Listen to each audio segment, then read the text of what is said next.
Saben-saben aku tansah sesandingan marang sliramu rumangsa marang atiku lan anggonku ngasta bawat pengadilan ning Kediri iki ra bakal tumpangsuh.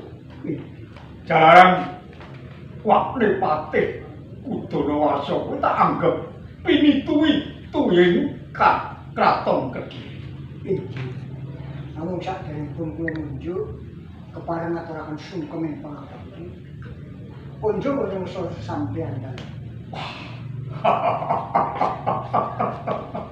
Wah, patih iki kok ya kudune aku kang tansah bekti marang sliramu Kakang Udanawarsa. Jalaran kowe wis tak anggap suwe wong tuaku. Matur nuwun. Matur nuwun.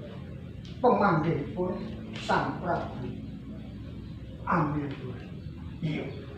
Namung semantena kula menika sampun mundi dawuh saking Engkang Rama. Kula supados bekti wonten ing Kraton Kediri. Iya, tak trima Kakang Udanawarsa. Tanpa Kakang Udanawarsa anggo ngasta bawat pengadilan ngayomi kawula ing Kediri bakal tumpangsuh. Mula cak metara diprayogake. Oh iki para putra lan garwaku uga sowan. Wis tak ndang. Ya, Jen. Inggih, kula paring dawuh Kang Mas Prabu.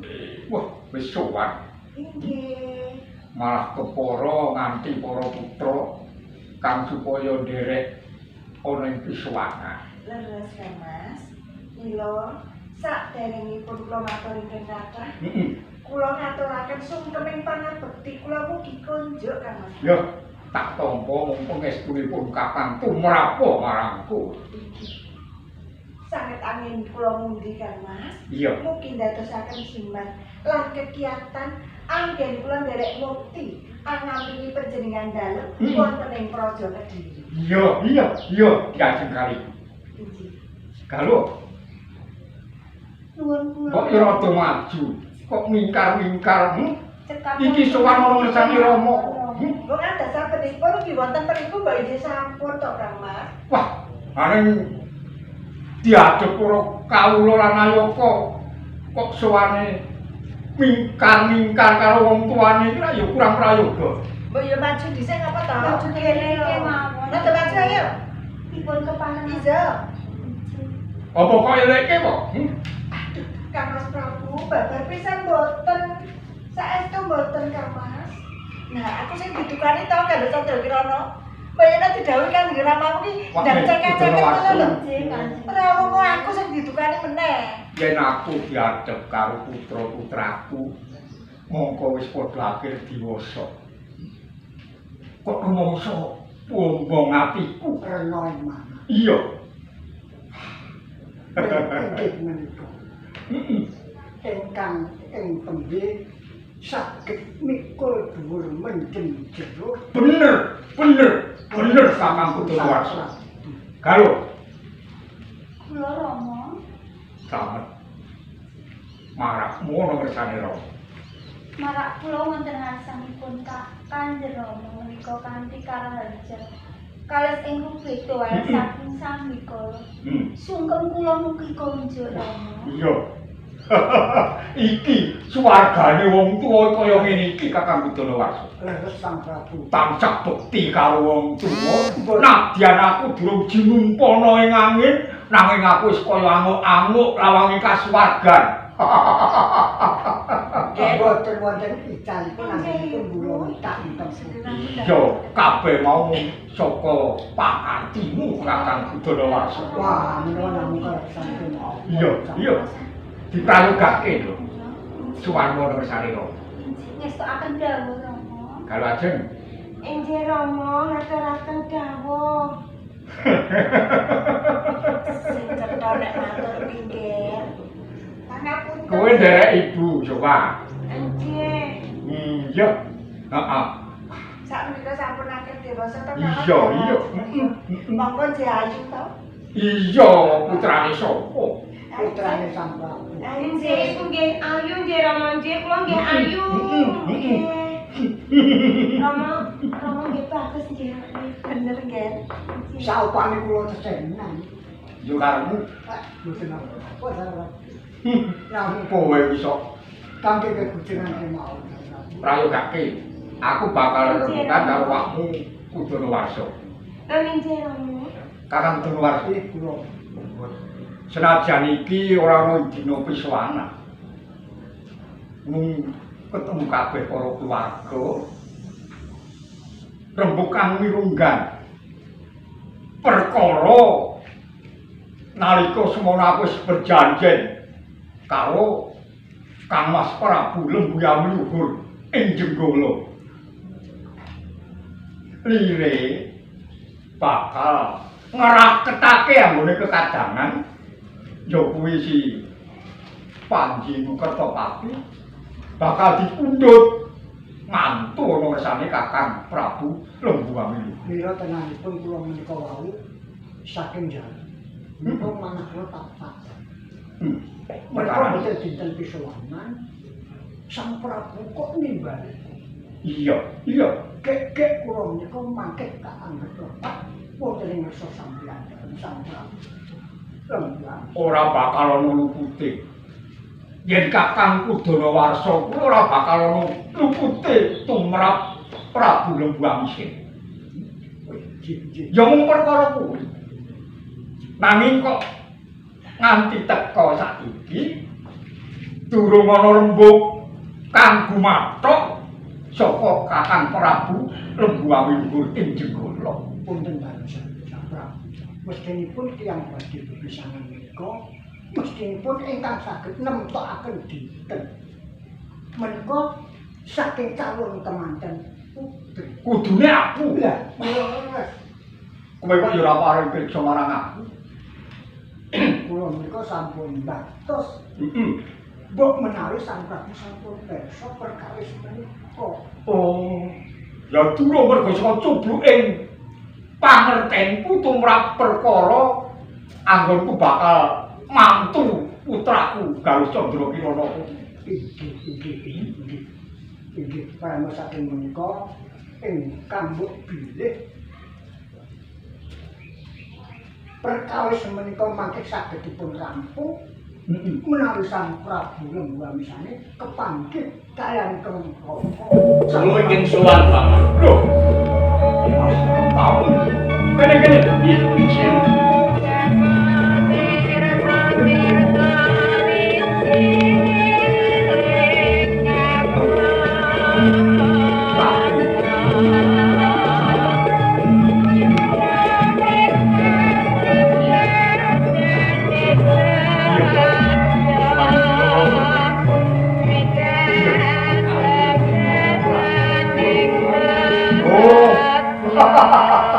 Lagi wae rasana.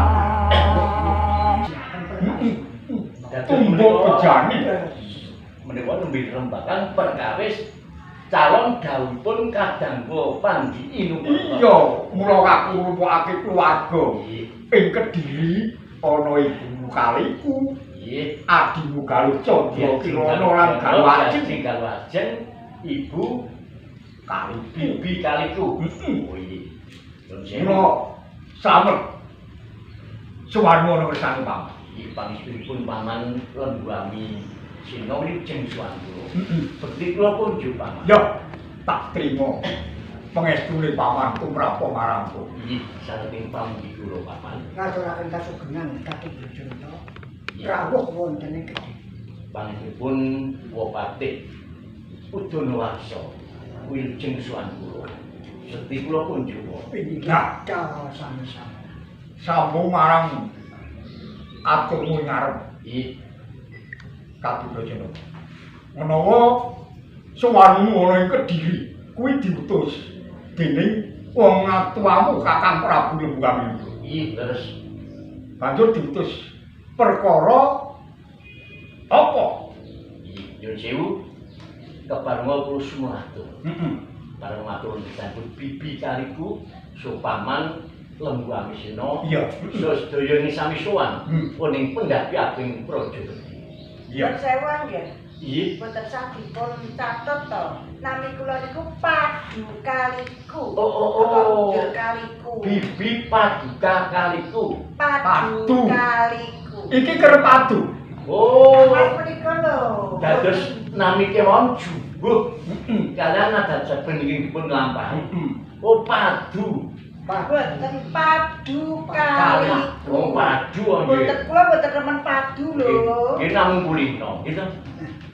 Paduka kaliku gitu. Paduka. Padu Kaliku. Oh padu kaliku. Nggih.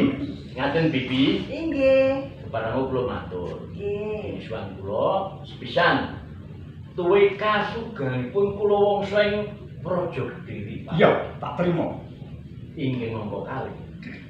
Suwan kula katuding Rong Prabu Lembuang Luhur supados anesekaken rembag Neseke rembu perkara perkawis calon dawuhipun kadang kulaning Panji Inu Kerepati garan Gading Galuh Candra Kirana. pancen iki Pak mau lagi tak rembu karo Pak Iya. Udonowarsa. Oh iya. Jebul Kamah Prabu Lembuang Luhur uga terus menggalih perkara iki. Nggih, sak boten sronto. Heeh. Sebabipun sampun dipun biyawarakaken menawi Gading Galuh Candra Kirana badhe kapundhut mantu dening Rama Prabu Lembu Awi Luhur. Piye Kakang Udonowarsa? Ya ana perkara kaya iki. Mati was kersan to sampe. Iya. Pancen perkawis menika sedaya kawula ing Kediri wis sampun ngertos Arep. sampun ngajeng-ajeng bidang menapa itu badhe mantu Sang Prabu Lembuang. Kejawi menika Pak, utawi Wapatih. Iki Sedaya kawula ing wonten ing Jebolo. Jebolo Manik menika sedaya sami ngantu-antu. Binjang menawa kelampanipun dawuhipun Panji Inu Kerepati kaliyan Gading Galuh Candra. Iya. Kejawi menika Paman. Kejawi ingkang nemtokaken dinten kangge dawuh menika Paman Lembu Amisena. Iya. Kula katus dening Rama Prabu Lembuang Luhur. So Dimas Panji Inu Kerepati supados nyaosaken golek kencana menika ingkang rene menika cacahipun kalih. Inggih setunggal menika Gading Galuh Candra Kirana, inggih setunggal Gading Galuh Ajeng. Kadang kula. Iya, Wah, mantep Iya, bantu Kakang. namung siji ra yo meri mengko. Itu Patos nami enjing. Kakang Lembuang Luhur tumrap para putra ing Kraton Kediri. Iya, rene monggo kudu nampi. Jero. Wah, apa apa sana saya. ah, Nggih saya. Punten dalem sewu Kang Mas Prabu. piye? Dalem sewu. Heeh. Nabi wonten kepareng dalem. Heeh. Galuh ajeng rumiyin ingkang milih jalaran sampun dados adat saben Menawi menapa kemawon panjenengan dalem paring kekucah Galuh Candra Kirana ingkang dipun tengenaken ingkang milih langkung. Kok dhisik. Nggih. Kaliku. Kula Galuh Candra Kirana ki mijil sepuh. Kudune kan milih luwih dhisik ki sing mijil sepuh. Inggih, kula rak sampun matur to Kang Mas Prabu. Adat sabenipun menapa kemawon meraih panjenengan dalem paring kekucah ingkang langkung rumiyin panjenengan paringi Galuh Candra Kirana rumiyin. Nuwun sewu Bibi, nuwun sewu Bibi. Pripun? Rene kula ingkang kaostu dening Yayi Prabu Panji Inokortapati. Monggo brewet calon putra temanten ngaku. Inggih. Alasipun ingkang dipun tenang ta nggih Diajeng Galuh Candra Kirana. Ning punten dalem sewu Angger. Nggih. Menika rak cacahipun kalih. Leres Ingkang milih Galuh Candra Kirana menapa kalih ajeng rumiyin rak sami kemawon tetep tampil. Ya, perkara iki nuwun dirembuk. Mergo iki ning pisowanan. Diajak kabeh para kawula. Saru dinulu, Meraih panjenengan dalem menika lamun sae Paman. Perkawis Ya. pamilipun Diajeng Galuh. Aturmu wis tak tampa. Nggih. Perkara atur pangandikane Kakang Prabu Lembuame Luhur. Nggih. Jalan wong bakal jejodohan ngono kudu gebak ing petung. Nek ya ngono Pak Ning Brundul. Leres Paman. Mula bakal tak petung perkara iki sesuk yen wis ketemu gedhaking dina kan bakal kanggo dhaupe Diajeng Galuh Candra Kirana. Galuh Candra Kirana karo Inu Kertapati. Kejawi saking menika sampeyan. Iya. Menawi perkawis dawuhipun Panji Asmara bangun kalian Kang Putra. Iya. Menika Sang Prabu sampun mantos kesupen bilih ingkang badhe nemtokaken dinten menika mangke Ibu Kini Suci. Iya. Kula aturi Aku bakal sowan ana ngersane kanggo Kini Suci luwih. Iya. Nggih. Ya kuwi tak yo gurumu to. Leres Ya. Permen sewu Paman. Rene sampun cekap anggen kula sowan. Heeh. Bareng kula badhe njur pamit. Oh, ya ngati-ati. Bektiku aturna ana ngersane Kakang Prabu. Nggih. Ate njur pamit. boten pinakaken panjenengan pisan. Ya Paman. Iki njur pamit. Nggih. Diajeng Galuh Candra Kirana. Bareng Paman. Ya. Piye Kakang? Kaya tak. Yen ana perkara kaya ngene iki, wong perkara golekane dadi perkara. Piye? Ayo kawak. Ewa semanten, kula matur ngaten menika kok mboten dipun dahar. Iya, aku manut. Nggih, dados galuh ajeng kajenge milih langkung rumiyin. Ya. Nggih, Milih, nyo. Milih nggih. Milih. Kowe trimo. Ya. Milih sing apik lho nggih. Ibu, Piye nggih? kula sing niki nggih. Oh, iya. Meling-meling Ibu apik lho Ibu. Kalau- apik yo nggih. Kowe trimo ya, Nduk, ya. Sesuk yen perkara golekane iki kurang apik, sesuk mundhut. Sing nrimo. Badhe Atimu. Wis kendang dijual ngono wae ngapa to? Dikok Wis sih. ana padha digawa ana ing taman ing Kediri. Wis nggih. Nika wis tak andel. Apik ta nggih? Saking apik Ya, iki. ya. Sing hati-hati. Wis kadang Kakang ndelok carane wis. Carane wis. Kaya wis gumathok perkara iki.